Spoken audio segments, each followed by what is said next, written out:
Всем привет, с вами я, Феликс и Миша. Это передача «Драйв», и сегодня мы в гостях у Сергея Леонидовича.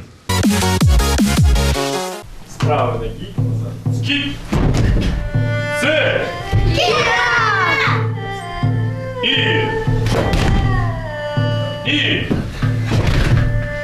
Цель. И. Цель. Ич. И. Цель. Сам. И. Цель. Понятно, Маша? Я знаю, что вы еще у нас на работе. Цель. Сам. Тип. Гоп. Гоп. Сить. Хать. Гоп. Лю. Ич. И.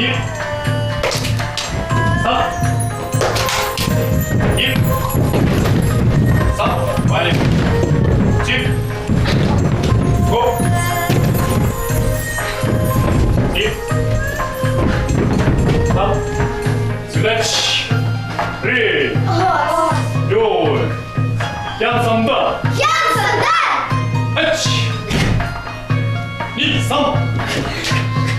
Ти. Гоп. Оп.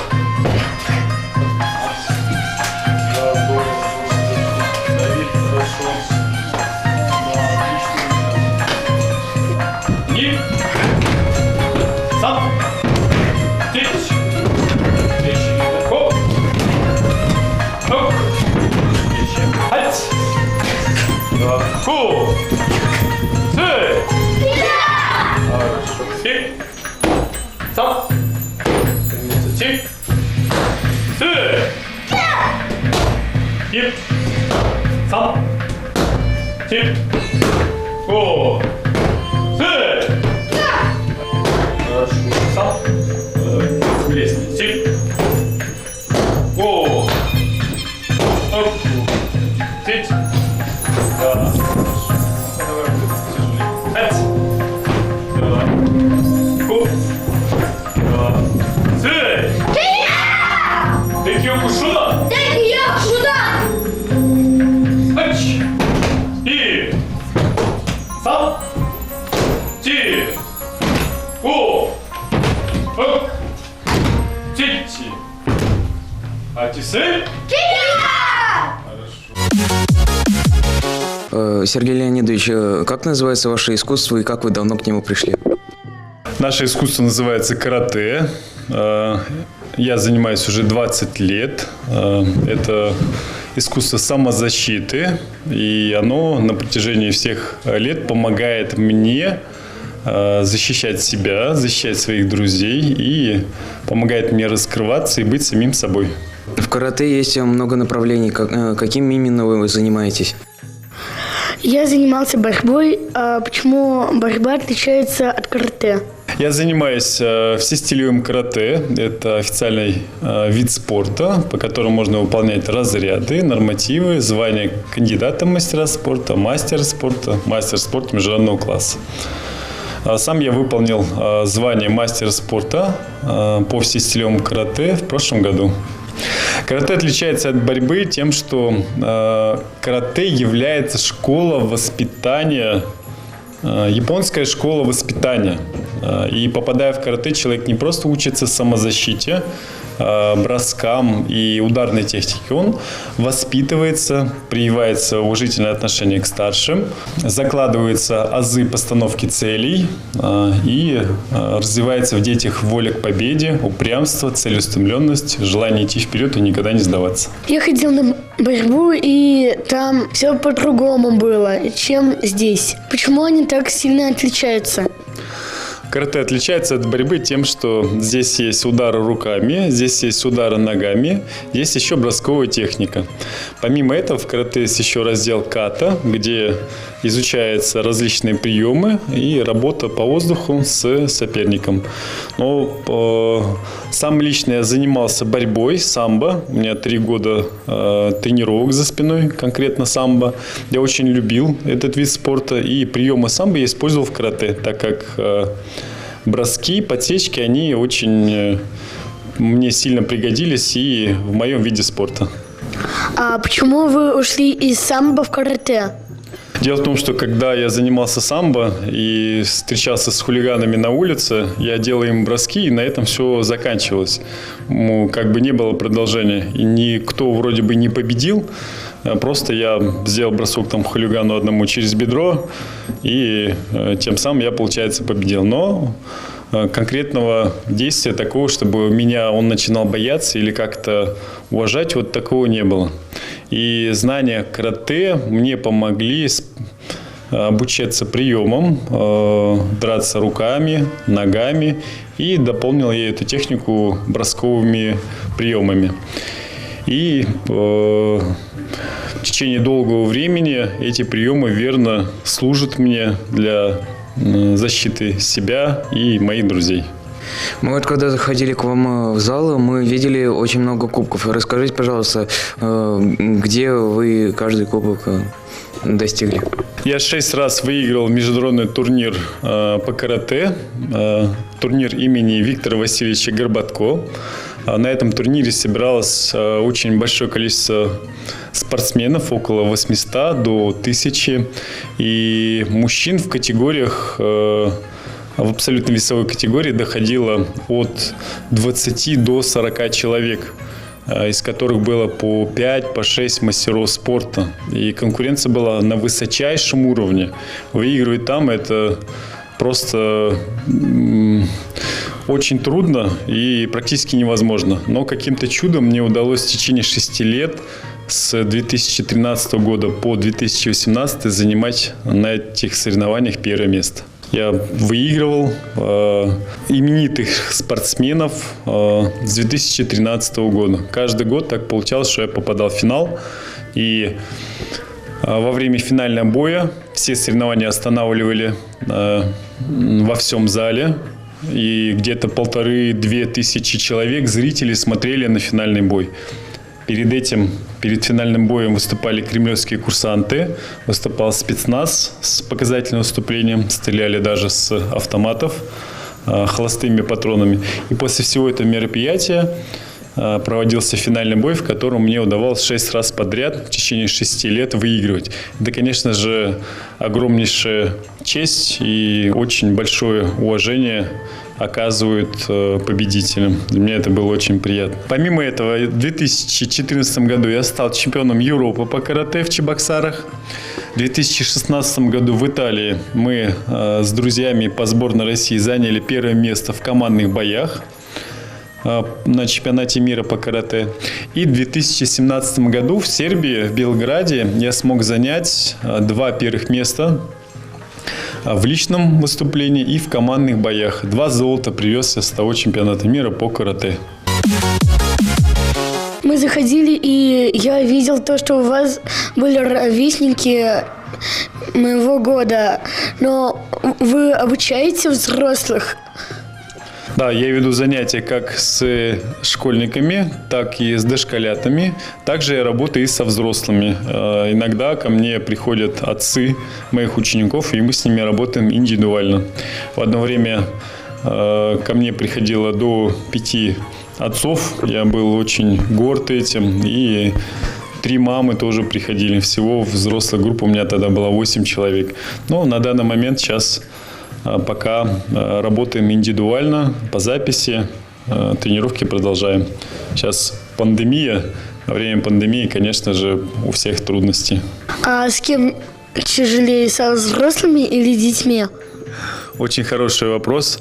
Дело в том, что работая со взрослыми, я понял, как трудно приходится детям.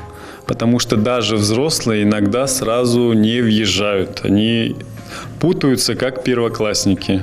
И тут понимаешь, что при работе с детьми нужно терпение в первую очередь. И терпение, еще раз терпение. И, конечно же, труд. Без труда не вытащишь рыбку из пруда, как говорится. И в работе со взрослыми это тоже обязательно. Каждому возрасту должен быть свой подход.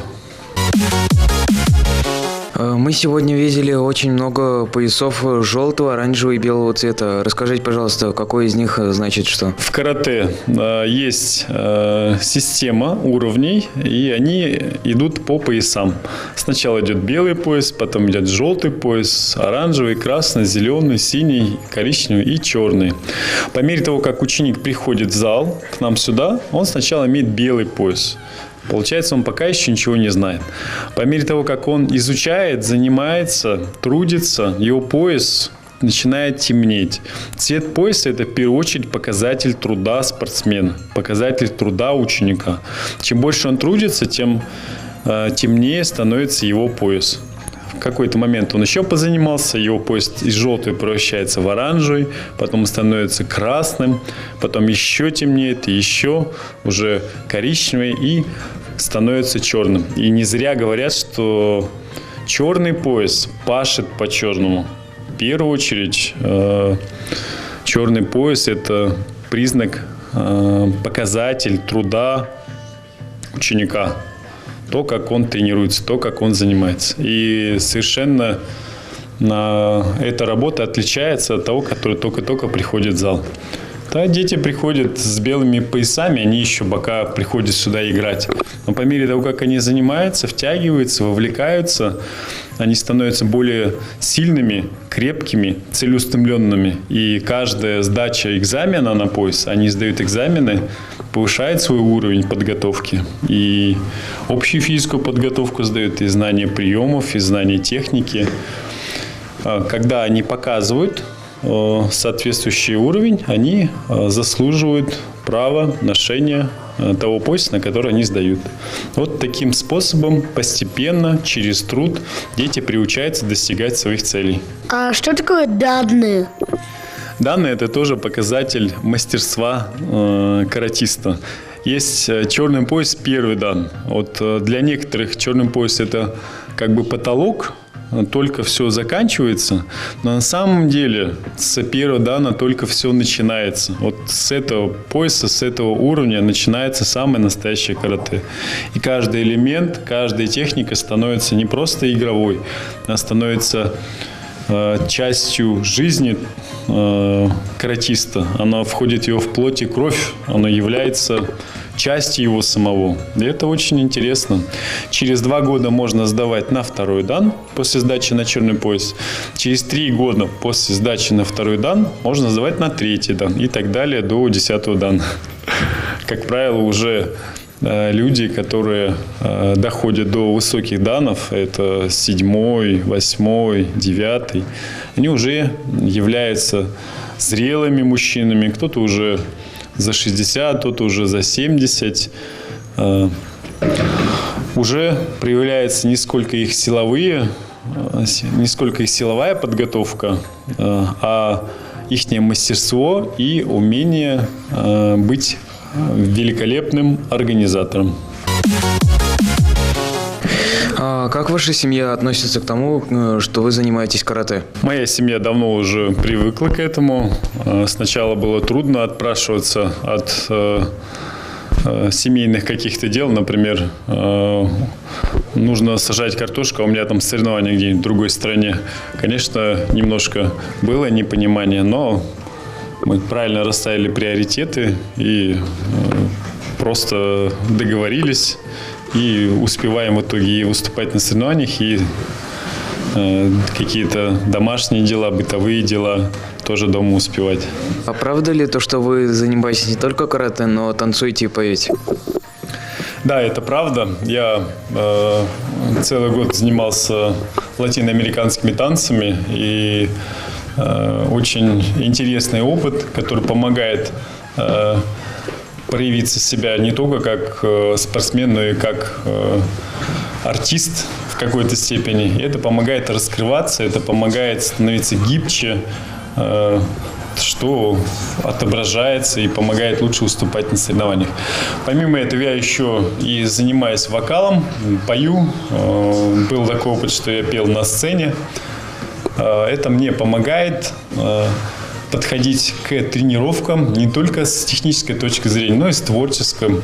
Творческий подход тоже используют. Я считаю, что каратист, он должен быть не только в зале, иметь черный пояс, но он еще должен и танцевать как черный пояс, и петь как черный пояс, и жить как черный пояс. Можете ли вы нам показать приемы для новичков? Да, конечно же могу. Первое, с чего мы начинаем в работе с молодыми спортсменами, только начинающими, это поклон.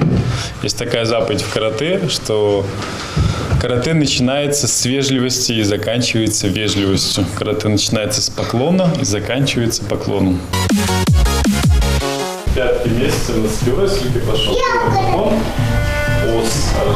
Поклон здесь означает вежливость, то есть ученик относится вежливо и уважительно к учителю, учитель относится вежливо и с уважением к ученику. Когда у нас такое отношение, то тогда мы будем вместе развиваться и расти. Хорошо. Следующее, что мы с тобой сделаем, мы будем тренировать твои руки, твои кисти. Мы сожмем руку в кулак. Большой палец мы ставим снизу, да, совершенно верно. Рука отжата в кулак. Вытяни руку, да, и вот так вот. Хорошо. Здорово. Теперь эти руки, кулаки мы ставим на кулаки, таким вот образом.